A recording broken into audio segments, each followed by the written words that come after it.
Hi guys, Lyndon Deckmack Off-Road Training. Now one of the most important things we need to do before we go off-road, whether it be on a dirt track, up in some rock climbing, on the beach, we need to let our tyres down. Now roughly for the beach, we roughly go about 50% of normal road pressures. Most cars will actually be around about 36 psi. So 18 psi would be a good start. Then from there you can work out what tyre pressures you do need, and we can go into that on another video. What I want to talk about is this is an ARB E-Z Deflator. This is a digital version. There's an analog version with an analog gauge. Basically work the same way. One's a digital readout, one's got a gauge. Alright, this for some reason seems to confuse the bejesus out of a hell of a lot of people. Apart from that, it has three moving parts. It has this one here. We use that to screw it onto the valve stem.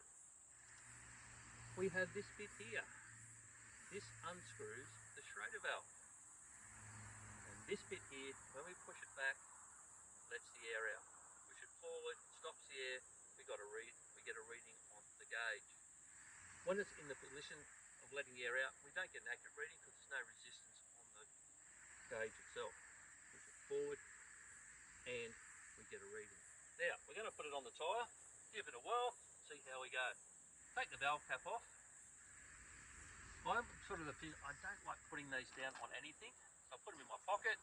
You don't want to drop them on the sand, get dirt in them, because they can get stuck in the valve. Don't set them up here because you might forget to drive off and that's where they are.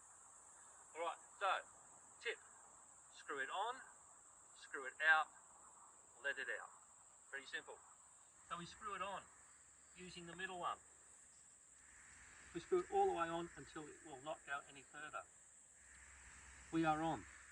This one here, we'll push in and turn until it drops over the Schrader valve. Feel it drop, turn it out again, just so the camera can get it. Stopped in over the Schrader valve. Now we need to keep pressure on that. Because the moment we start to pull the valve out, air will want to come out. We'll want to push this little spindle here off the Schrader valve. So we've got to keep pressure. So I like to do it like that, keep it there, and then use thumb and finger, unscrew it. The gap between these two is nearly getting wider. And I'll keep turning, I can feel it click, it's now at the end of the thread, there's the click. Pull that out of the way. Now when I slide this back, we better turn the gap. We've got 39 psi cold. We've got a zero reading, push it in, we get our actual reading of 35.5. So we get to whatever pressure we want. Basically from 40 psi to 18 psi in my car takes about 50 seconds. Done it enough times, I know how long it roughly takes. Once we've got our tyres to our set pressure we need, make sure that's in. We've got to put our Schrader valve back in. Again, we're going to screw it in. Then we keep going until we cannot get that any tighter. So it's tight. If you want to check if it's in, pull that back. No air coming out, it's in properly.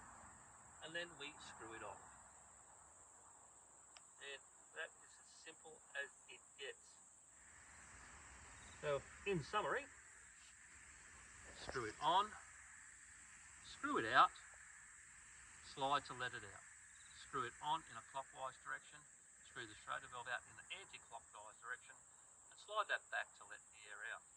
Now, I see a lot of variations of these on the market, and we get a lot on the courses where people bring from various companies.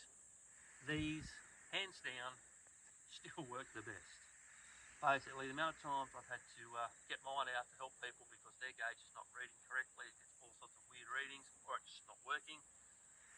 They are a bit dearer, but for my money, buy the ARB product, it's much better and it works every single time.